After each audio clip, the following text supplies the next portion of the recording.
Alright, is there anyone who wants to share? Real quick, I can show you the example they give. It's okay. So it's very basic. It doesn't have any of the add-ons. So here's the example schema they have. This Great Bay database just has one table called auctions with an auto increment ID, an item name, a category, starting bid, and the highest bid. Nothing too crazy. Real simple, all in one table. And for their code, they do use Inquirer. So, you know, you can do it without Inquirer. It's just a lot harder, a lot more work. So you connect to the database, and then you do start, and it's going to ask you if you'd like to post or bid. And then your post, it's going to ask you what the category is and what the starting bid is. And it creates a new item in your database. So it does the insert into right here with the query.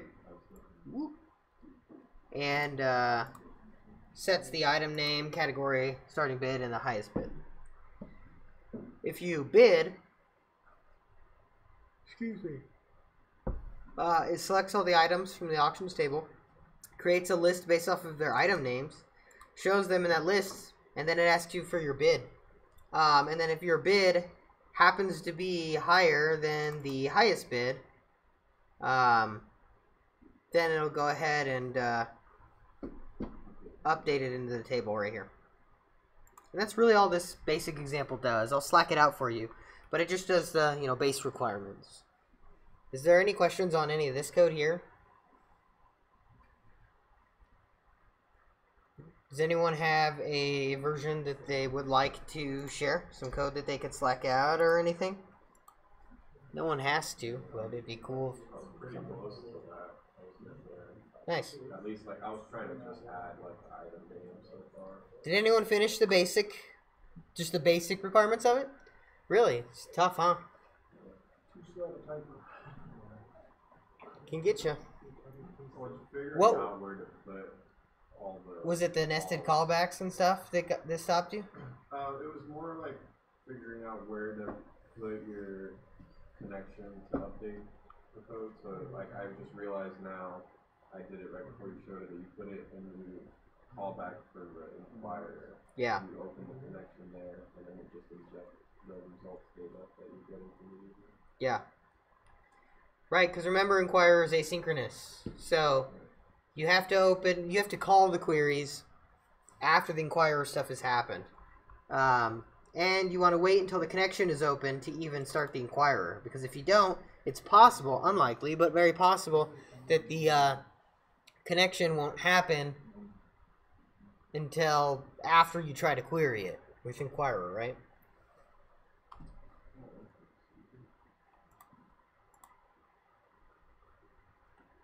I will go ahead and Slack this stuff out for you so you can look at it as an example.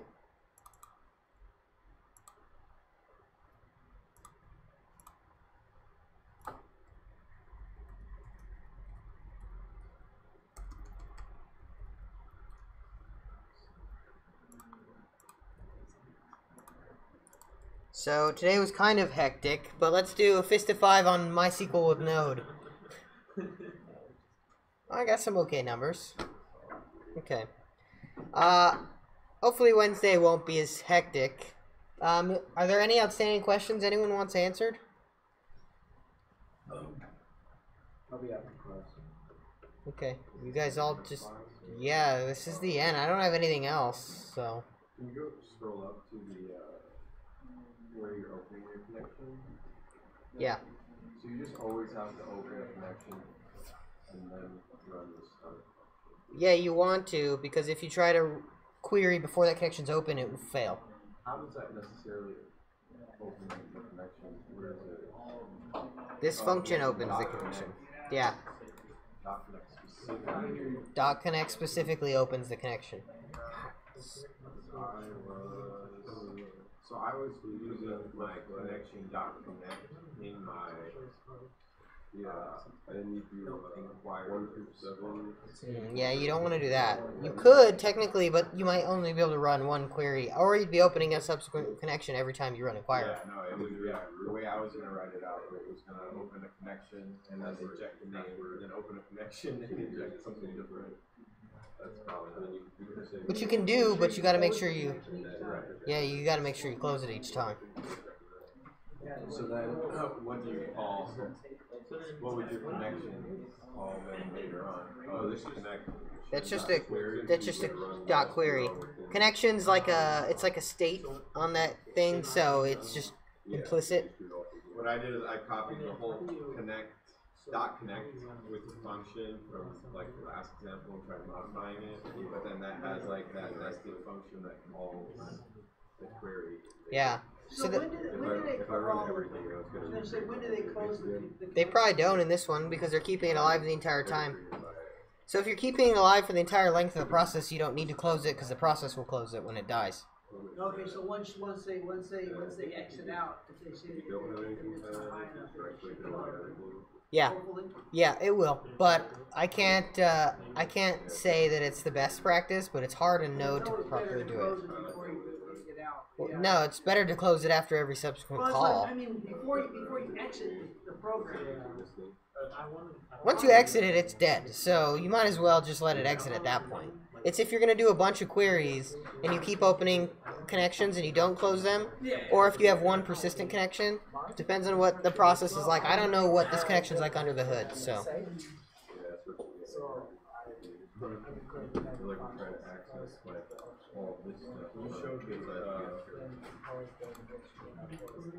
The inquirer for the query.